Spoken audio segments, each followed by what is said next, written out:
Good afternoon, everybody. My name is Douglas. I will be talking about the different etiquettes to use when in a country doing business, and in this case, the country will be El Salvador.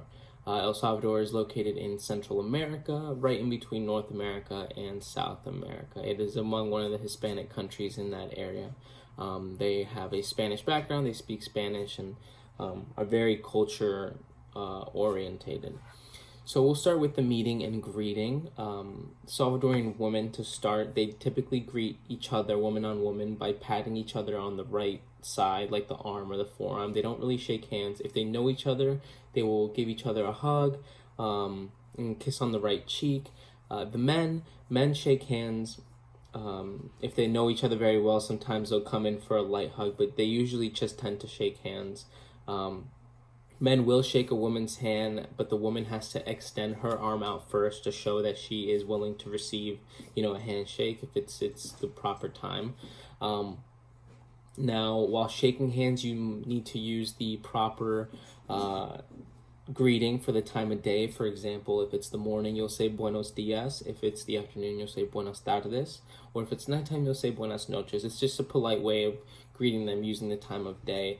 For example, how I just said good afternoon in the beginning of the video. Now, the Salvadorian culture is very close amongst themselves. So if they know each other and they're close, they'll use each other by the first name. However, if you're referring to someone older, or especially someone that you don't really know, you'll refer to them with a proper title, such as señor if they're a man, or señora if they're a woman. And this is just to show respect. It's like saying sir or ma'am when you're meeting someone for the first time. So let's move on to gift giving. Gift giving is pretty standard among that culture. When you're meeting someone for the first time, it's very polite to bring in a set of flowers for them, like roses or something.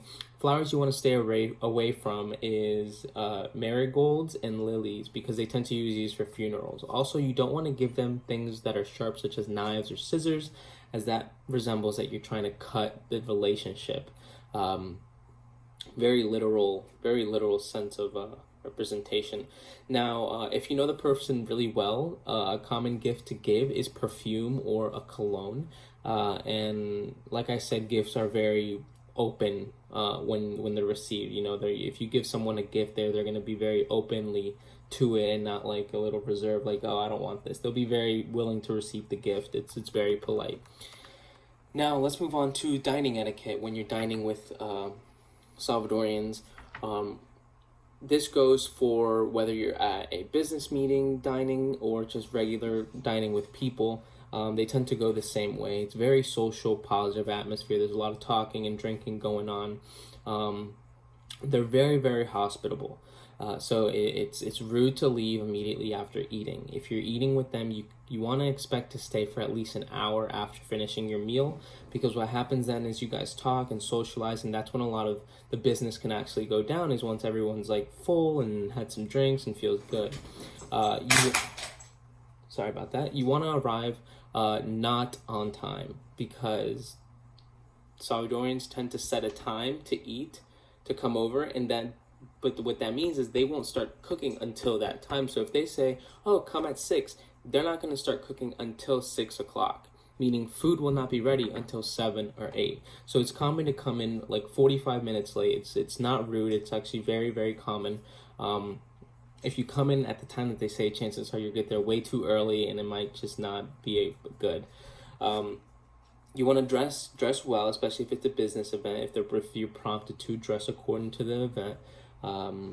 Table manners are very continental. Forks and knives go, where they should be going. They use forks and knives for just about everything, including fruits.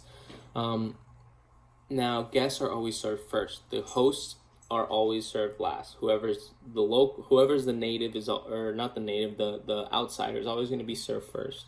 It's just how they do it. Now, like I said, there's a lot of social talking going on during the meals, and they go on very, very long. If they're making a toast, you want to keep eye contact with the person making a toast. And if you're ever served a drink, don't take the sip until someone makes a toast. Unless you see other people starting to drink right away, then go for it, because then chances are there won't be a toast. But If no one's taking a drink yet, that means there's waiting on a toast. So be patient and just wait to take that sip until the toast happens. Now let's move on to a more of actual business introduction, meeting someone like a business person for the first time. They're very formal with their dealings. You know, when you shake hands when you greet them, and you shake hands when you leave to like finalize a deal or finalize the like establishment of a relationship. Like I said, a man will always shake hands with another man. Sometimes they'll shake hands with women as well, especially in a business meeting, the man will shake the woman's hand. When in a meeting, when an actual meeting, the people of higher status will be introduced first, followed by lowest all the way down. You know, try to have one of your business cards or something translated into Spanish, just to show that there's a lot of care and thought coming from your side, and showing that you're also part of that culture and you're aware that there's a whole nother culture besides yours. Now that's about everything you need to know. There's the business etiquette is pretty similar to that one of here in the U.S. It's very formal, very sociable. You know, do you want to be on your best behavior? You want to be polite and courteous, and you know it's very similar to our culture, but it has some differences in their ways. Thanks so much for watching, guys. I hope you enjoyed my little presentation, and have a great day.